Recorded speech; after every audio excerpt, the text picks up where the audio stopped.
Hello everyone, this is Aruna. I will be with you with the global economic outlook in the week ahead, which is going to be the 42nd week of 2025. As always, let's first check what we had previous week and then we can go forward and check the week ahead. Previous week, it was not such a busy week, especially with the holidays in China and government shutdown in United States. We didn't have much data to watch. Still, we had some data. I mean, the data that couldn't, they were not the data we can say that they were market changing data, but central bank meeting in on Wednesday, if I don't mistake, in New Zealand. Yeah, New Zealand central bank meeting in New Zealand, RBNZ, which cut their rates by 50 basis point, much more than market expectation of 25 basis point. The main reason, as mentioned earlier during the week, it was because of weaker than expected economic growth in New Zealand, especially with the weaker export to the China. You know that the Chinese import, if you follow the Chinese import data, you could see that Chinese import fell sharply, and one of the countries that they're exporting too much data, too much goods to the China is New Zealand, the same as Australia as well. So with the lower imports in China, we can understand that export in countries like Australia and New Zealand's falling sharply. That can affect New Zealand economy, which ended with more than expected rates cut to support the ongoing weakened economies.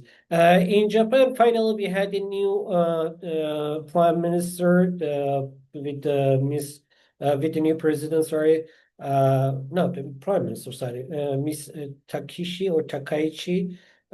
So she was mostly about the hawkish policies and support the idea of more supporting of the Japanese economy. With the data that we had overall in Japan, including the labor market data, the idea that the Japanese economy still need to support is get much more interested in the markets, and market now counting more on holding the current rate for a little bit longer. That supported the Japanese stock markets also to print a new all-time high. In United States, mortgage rates fell slightly from 6.46 to 6.43, but it didn't help the mortgage markets. We saw that the application is still lowering. That does people doesn't are not so much I mean, so much interested into buy the new mortgage. That means that the market can get slightly more pressure, especially in the housing market. While we didn't have too much other data from the labor market and some other markets, we couldn't understand what exactly going on in the market in the United States. But still, in the energy market, we had EIA short-term energy outlook and also the weekly reports. Weekly API and EIA reports showed that the U.S. inventories for the oil increased, but gasoline inventories fell by more than 1,600,000 barrels. On the other hand, the EIA short-term energy outlook also showed that uh, market now counting on the list.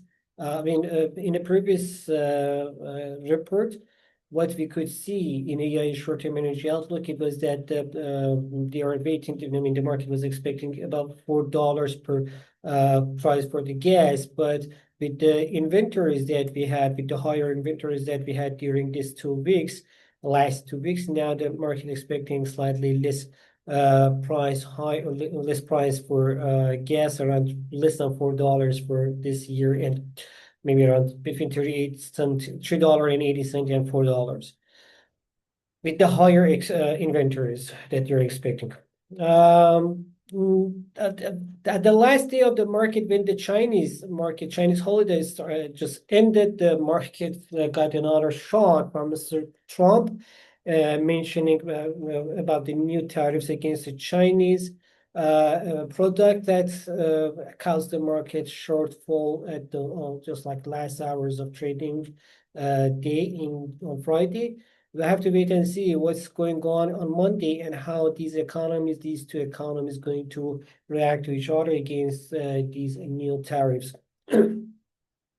Week ahead on Monday, we're going to start with the holiday in United States, while the government offices mostly are closed, but still the stock markets are open. But generally, the market will be like we have less liquidity in Argentina, Israel, and Canada. Also, we're going to have the Thanksgiving Day and the national days, which is also in the Japan, which is going to be the holiday. So we're going to have the less the liquidity in market on Monday.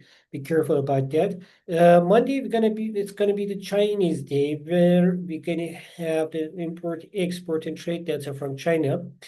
Generally, we're expecting slightly better export and import data from the China, as we can say that the Chinese economy, after short term of pressure, now is getting slightly better. Maybe we can have the better reaction in the market. So the Chinese economy is expected to have better economic data from the Chinese economy. We expect to have a better data on Monday. Later on Monday, we're going to have the OPEC monthly report as well. This OPEC monthly report is very important in the energy market, as you know, because usually in the monthly report, OPEC monthly report, we have much more detailed data about the economy, about the economic growth, about the oil production, and generally these data can support the idea of the better analyzing of the market. So to follow the OPEC monthly report, don't forget to read that. While the energy market generally is expecting to get more heated in the rest of this year, mostly because of the geopolitical tensions in one hand, and on the other hand, with the weaker economic growth. This monthly reports, including the OPEC monthly report, IEA and EIA monthly reports, they will be very, very important to be followed. While the government shutdown still continues in the United States, we have much more other concerns data and the news from USA, mostly because now the President Trump is threatening to cut off so many government jobs, as he promised to Democrats last week that if they do not agree with his budget plans, he's going to cut off the jobs in the United States, and that can affect the market as well. If President Trump cut the jobs, there are the reports that around 4,000 government employees, they already received this letter that after they get back, after when they are getting back to their job after government shutdown, they will be fired.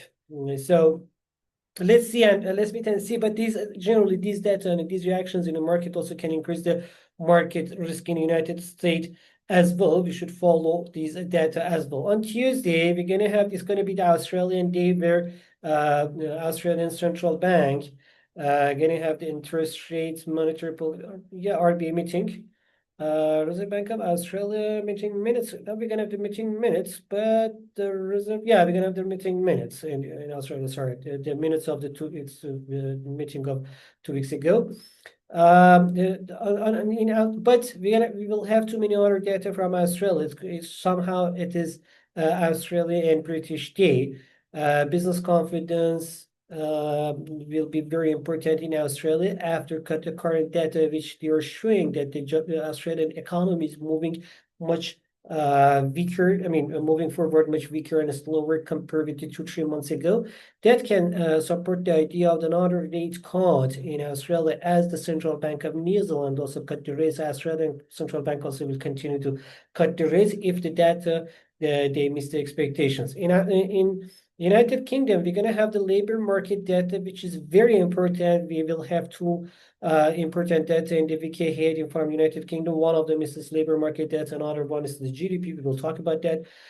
We expect to see the unemployment rate to stay unchanged around 4.7 or maybe even at 4.8%, but average earnings, including the bonuses and excluding bonuses, both of them, they're supposed to stay unchanged at around 4.7% and 4.8%. Generally, the data with not surprising in the data, while we don't have a surprise, we are not expecting a surprise in the data. It's not a good idea. It's not a good sign, actually. Not the idea. It's not a good sign, because the current data, they are weak, and if we don't have a surprise in the data, it means that we don't have a surprise in a weak data we have. Inflation numbers in Germany supposed to show that the inflation is slightly increasing, slightly more than I guess in July, in September. with 2.4% CPI annually, slightly more than 2.2%. With the monthly growth of 0.2%. That shows that I mean, I haven't thought that's slightly higher than central bank target, but 2.2%, 2.4% with the current market condition, it's not something such a bad idea. I mean, such bad data because.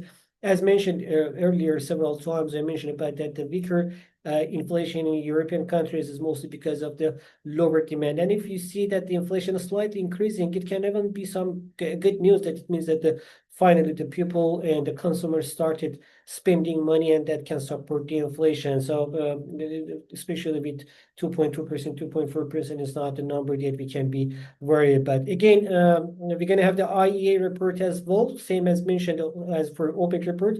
Don't forget to follow the IEA report as well. It's going to be it can give us the much more idea about the energy market, the overall expectations of the production and market demand.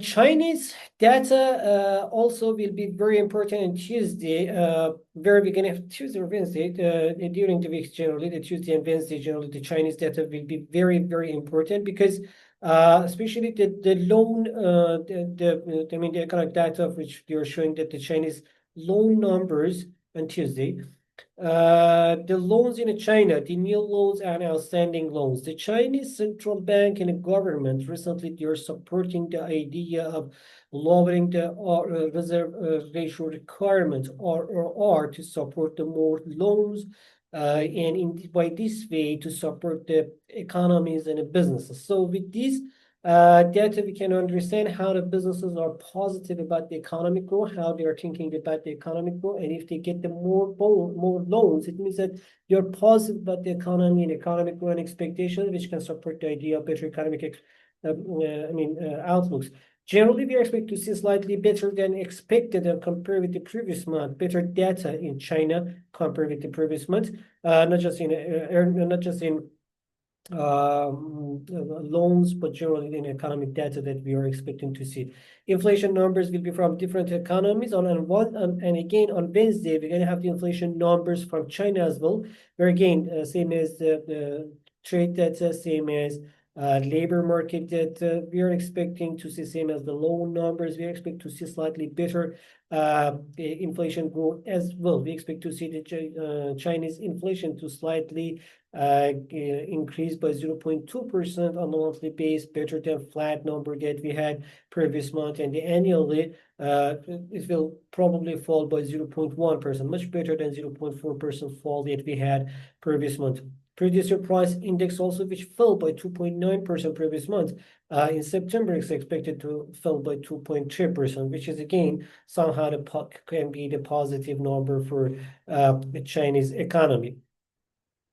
In German, in Japan also, we're going later from Japan, we're going to have more data such as capacity utilization and industrial production. We are not so much positive about both of them, not for capacity utilization or for industrial production.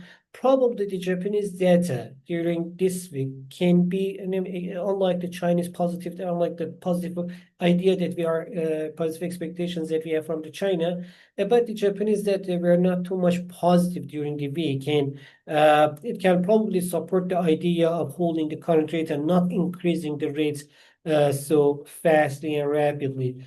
Another important data that we should watch about the inflation numbers, while it shows that in economic calendar from United States, but we are not going to have it. Already announced that inflation numbers, US inflation numbers will be published on October 24th. Yeah, these are the most from the Australia, the labor market, the data also from the Australia will be published on Friday, where we expect to see unemployment rate to stay unchanged around 4.2% or probably increase to 4.3%. Don't forget about that. And finally, in United Kingdom, GDP numbers on Friday about the monthly GDP growth. It's expected to show us slightly positive data. We know that the GDP has been missing the expectations in last 2-3 months. For August, that we expect to see slightly better and slightly improvement in economic growth, which shows that while we should still be worried about the economic growth, but there are the signs that the UK or British economy is somehow is trying to be a better. And also, on the other hand, we know the British Central Bank, or BOE, already mentioned that after that, you're expecting to see the inflation at 4% in September. In October and November, you expect to see that the inflation slightly starting to slow down, which means that the central bank will have rooms to cut the rates. So with these numbers, we should be worried about the UK economy, but if especially inflation has started to slowing down, then we can say that, okay, it's the turning point probably in the UK economy. On the 3 months changes, we expect to see only 0.2% growth, but still it is somehow a positive. Trade data, export, import, and all of these numbers also supposed to show slight improvement. I mean, it's not going to be a very good improvement, but slight improvement. Labor market, unemployment, and jobless claims, all of them, they should be probably we wouldn't have if the government shutdown still continues.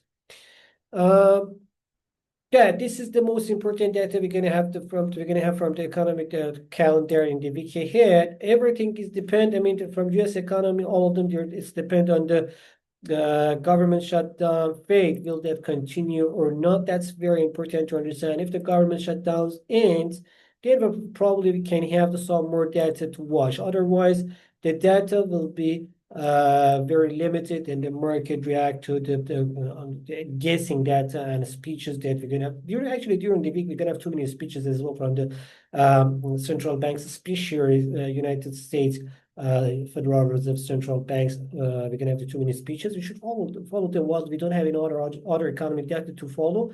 These speeches will be very important. Market risk at 22 weeks moved to 22 on Friday, which caused the shortfall in the stock markets as well. Currently, we can say that with the market risk is such a higher levels, we can expect this safe havens to get more demand, including the dollar index. The dollar index, despite slight falling on Friday, but still it's positive, and now at 98.50, just compared with the 96 that we had just like 2-3 weeks ago. At 98.50 and around 99, the dollar index is still positive, and with the positive dollar index, the gold trading above 4,000 US dollar, and still can continue higher. With the higher risk in the market, we have to wait on Monday and Tuesday and see how the China is going to react to the Mr. Trump's tweet about the new tariffs. Energy market affected negatively after this treatment, as these treats can affect directly the economic growth and the demand and the energy demand, which is for sure just like affecting the negatively in the stock in energy market. We should add this that the U.S. inventories also increased for gas and oil. That can also be the negative idea and continuing the overall downtrend that we had since beginning of April, from August, sorry. From beginning of August that we had this slight downtrend that can continue. It's continued that $60 going to be our important pivot level. If the price held under $60, can continue lower. The covering above $60 also cannot change the market condition, but generally between 62 and 63, between 61 and 63 can be. If the price gets back above $60, between 61 and 63 can be the short-term outlook for the week ahead. And the stock markets, with the S&P 500, Dow Jones, and Nasdaq and Dow Jones falling sharply on Friday, we expect to see the downtrend to continue as the market risk is high in one hand. In other hand, we can see that generally the market now is asking the question how the AI stocks can move the markets forward. Don't forget that this week we're going to have the earnings reports as well, especially the bankings. and financial sector. The banks, the important banks like the Citigroup, Wells Fargo, Bank of America, and all these main and important banks going to publish the earnings. With the rates that we have, probably we will have the positive reports from the banking sector. But in the next week, the week after that, even in the next 10 days, we will have more earnings from the industrial companies, from the tech companies, and they're going to tell us us much more about the economic growth and economic condition. We have to wait and see, but generally the markets is somehow the positive about the third quarter earnings reports that may slow down this downtrend that started, but generally I don't think that it can change the market condition. The same downtrend which started in the stock markets continued in the cryptocurrencies market as well, falling under 118,000, put the 111,000 in the spotlights. 111,000, actually slightly above that, 113,000. We can say that it is the pivot points. Falling under 113, 111 between these areas can change the market condition towards 109 and 100, then $974,000 for the next steps. Generally, the market shape is the negative and down, moving towards lower prices. That was the market condition and our economic expectations for the week ahead. During the week, with the more data from the US, if the government shutdowns ends, we can have a better idea of the market movements and economic growth. Have a good time. Bye-bye.